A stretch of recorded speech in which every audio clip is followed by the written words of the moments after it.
Our candidates forum. He's a scientist, a teacher, and a small business owner. But now he hopes to bring his experience in education and the economy to Washington. Joining me now, Ed Potosnak, who is the Democratic nominee for the race in New Jersey's 7th Congressional District. Hello, welcome. I've asked all the other candidates why they're running. Instead, I'm going to ask you, what was the moment that you decided to run? It was the same thing that brought me into teaching. I'm very worried America is losing its edge, and we've got to get it back. Brenda, there was a time when America could do anything. We put a man on the moon, and today we're struggling to plug an oil leak in the Gulf. We used to put people to work building things like TVs and radios, refrigerators, and we suffer now with some of the highest unemployment in my lifetime. Our students, they ranked highest in the nation in math and science, and now we're in the bottom third. And I'm running for Congress because the politics have been so divisive that they've gotten in the way of getting the job done. And our career politicians, like my opponent, they're more interested in their re-election than representing us. What kind of advantage do you think you'll have over a first-term incumbent? Well, I think the fact that I have real-world experience. I put myself through college. When it was tough, I took on extra jobs. I started my own business.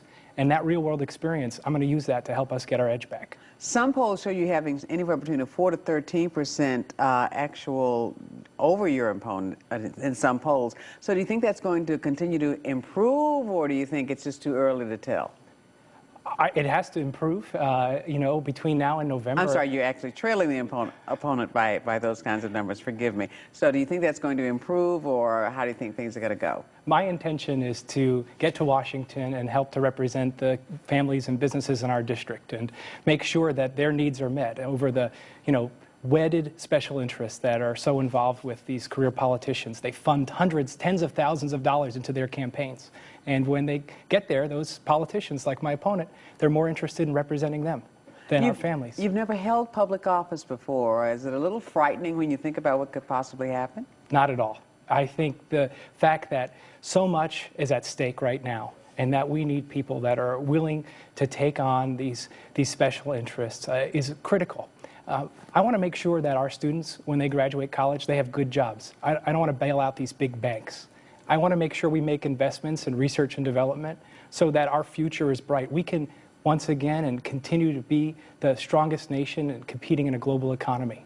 A Republican's held that seat for 3 decades. Can a Democrat win in the 7th District? Yes, I intend to do that. That's a short answer. What about education as a teacher? Any reasons that you want to see some reform in education? Absolutely. I think our future is in our classroom.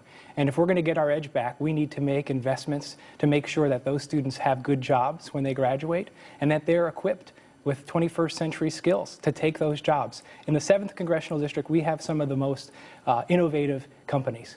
The one industry that's grown in this economic recession, it's biotechnology.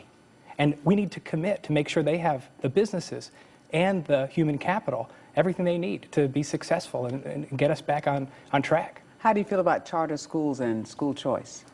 I support good schools. Our public school system in New Jersey is the best in the nation, and I'm going to do everything I can to continue us on that path.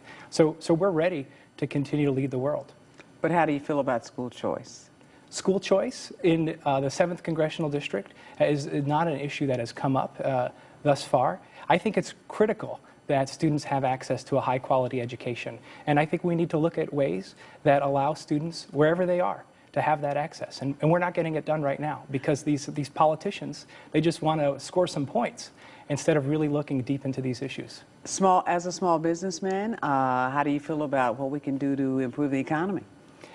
I think we need to help small businesses and our medium businesses get people back to work and allow them to write off some of that capital that they might buy and do it over a couple years in a shorter time period. And I think these kinds of investments in our future for research and development are a big piece of that. As a small business owner, my family, they all have had small businesses. And it's a struggle. Sometimes the government gets in the way. And as much as we can to empower them to be that economic engine, I think I would support, and I look forward to ways to do that. And I intend to do that with my real-world experience. Short answer. Has the stimulus package worked? Yes or no? I was reading today that economists are convinced that the stimulus package worked. Are you? Well, 95% of our Americans received a tax cut under the stimulus. I know my opponent, he held a hard hat in Bound Brook, New Jersey, and said this is a shovel-ready project. And because he was right, it created jobs right here in the 7th. I think the stimulus is working. That's a yes. Okay, that's we a gotta yes. go. Thank you. My If you have pleasure. ideas about topics you'd like to see discussed, please log on